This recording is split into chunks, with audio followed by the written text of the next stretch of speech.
just get started.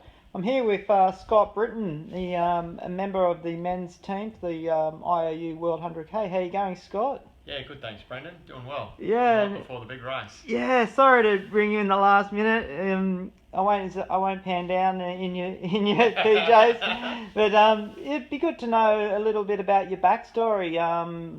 For people at home who may not know that you were a bit of a junior star and represented Australia twice at junior level, and now you found yourself in ultra running. Yeah, I mean, I've been in and out of running for most of my life. Through high school and early days of uni, I was quite serious. Like you said, I'd won a couple of Australian junior titles and represented Australia on the track over 5,000 metres. And then gave it up for a little while when I hit my sort of late university years and when I started working full-time after that. And I moved to London for a couple of years and picked up the bug again over there and dabbled in a little bit of marathons, did London Marathon a couple of times.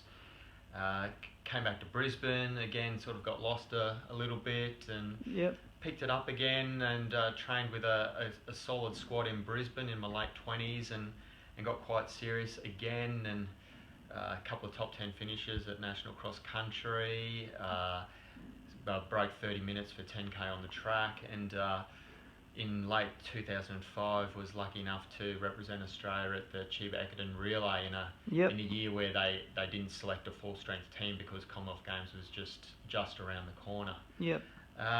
Again, went back overseas for 5 years for work and came back and Gold Coast 100 one particular year sort of struck me as a good challenge and I decided to bite the bullet, why not, and ended up running pretty well and found myself as a result of that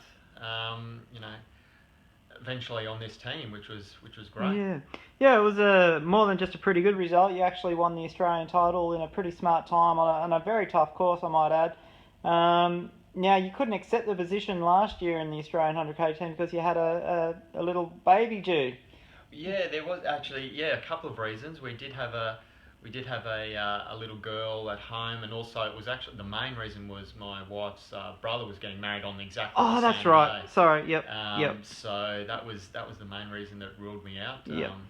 So it was very unfortunate to miss out last year because it was a great team and a great course and a lot of excellent results, but. Thankfully, the opportunity came up this year to be part of this team. Yeah, and I mean the journey here has been a bit of a nervous one for you, I guess, because your time from last year, while good enough for last year's team, the kind of standard has improved in a year, and you found yourself maybe teetering on not being selected, purely based on the fact that there was a few other people who had jumped the queue kind of thing in front of you. So you got a bit of a late call up. How long ago did you actually find out you're in the team, and how did that affect you? What was your preparation like? Obviously, not knowing too long in advance that you were going to be running 100k, and how did you change your training in time? Yeah, well, I was pretty much resigned to the fact that after not being able to defend my title on Gold Coast because I got injured about 3 weeks before, unfortunately, was in pretty good shape, and the plan was to run a faster time than the year before and solidify my spot in the rankings and get on this team, but that wasn't to be. And then it's then because I wasn't doing any running, recovering from injury, then we had our second child in July, and it's also a busy time with work. I was actually doing very, very little running at all when I got the call up from Robert and it was about 11 and a half weeks before the race. Oh, so this is 0 to 100 k's in a couple of months, people? Almost, I won't lie, but thankfully, Robert gave me a couple of weeks to make up my mind. And, in those 2 weeks, I was able to I found myself picking up loose ends fairly quickly. I must have still had a lot of the good solid training that I'd done earlier in the year prior to the injury still in my legs. And I feel I've got back into probably slightly better shape now than what I was 3 weeks before Gold Coast, which is great. Oh, fantastic. And you're probably the only, Barry, actually you shared the Ekiden team with Barry, that you and Barry obviously have a track background, I guess. Just give the listeners a bit of insight into, you know, how does the training differ for, you know, 100 kilometres to say something like a 5 kilometre track race? Yeah, quite a lot. Obviously, when you're doing your track work, there's a lot of speed involved. The body back then copes a lot better with that as well. You know, I'm in my early 40s now, and pretty much all of my training doesn't venture anywhere below 4-minute Ks, so the body just can't handle it. And same with the volume. The volume these days is way down on what it was even when I was doing shorter track races. So I just manage those. You know, time's a factor. The body staying in one piece is a factor. So it's a lot of longer, slower stuff, and with the key focus being on that weekend long run. That's the staple, and anything around that is a bonus. But I try to not miss that long run. So that's the key session for you. What would come next in the pecking order? Whatever I can take, really. I'll get out at lunchtime maybe a couple of times a week, and maybe before work once or twice a week. I'm probably only a sort of 4 or 5 run a week sort of guy now, and it's very rare that I actually do crack 100k a week. Yeah, right. Well, there you go. Yeah, people might have this misconceived idea that ultra runners run a zillion miles, and some of us do, of course, but I mean, we're all different, and what works for one person doesn't work for the next. And were you running more miles when you were on the track, kind of thing? Yeah, 150, 160k weeks were pretty common, and they'd be probably made up of about 11 or 12 sessions a week. So there was a lot of volume and a lot of intensity.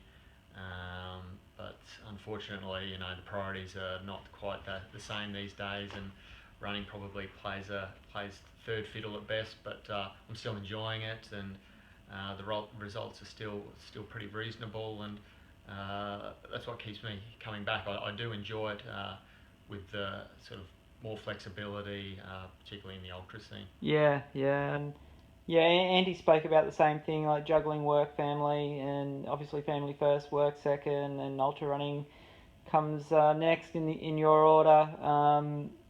Talking about how to maximise the time you have, optimise the time you have. Like, do you commute to work as well, and that kind of thing, or?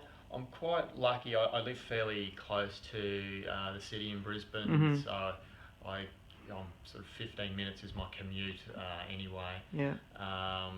So I do a lot of my running from home on the weekends. It's I have a few of my core running mates live within sort of about 10-15k of me, so a lot of the time my long weekend runs, I'll run to them, with them for a couple of hours, and then run home. It's just the most efficient way of utilising the time that I have. And unfortunately, it means getting up super early on a Saturday morning. It's sort of 3:30 a.m. to hit the road by 4, so I'm back by 8 o'clock for other priorities with the kids. Yeah, well, that's what it takes. It's not about being a superstar. It's not about being genetically the most gifted. It's just about the dedication and commitment and making it happen, I guess. And you've proven that you can do it. So let's talk about tomorrow. What do you want to get out of the race tomorrow from a personal perspective, and also a bit of an athletic kind of goal? Do you have any set goals, or? Obviously, you want to perform well and hope that the work that you've put in pays off, and you get out of it what you have put in. That's not always the case. I do learn in the ultra scene that there's a lot of things over a lot of time that can go wrong that you can't control. So fingers crossed that all those uncontrollable things stay away tomorrow, and I execute a good race, a sensible race, and performance-wise, if the conditions are good, the course is fairly flat, so I'm hoping for around the sort of 7:15 mark is the pace that I'll set out at anyway. Great. I think if you do that, Scott, you'll be cleaning up quite a bit of mess towards the end of the race. There's always a frenetic start, and experience tells me that you'll just climb up the leaderboard on that kind of strategy. So good luck tomorrow, Scott. Wish you all the best, and it's great to see you in an Australian vest. Great, thanks, Brendan. No problem. Good luck to you too. Thank you.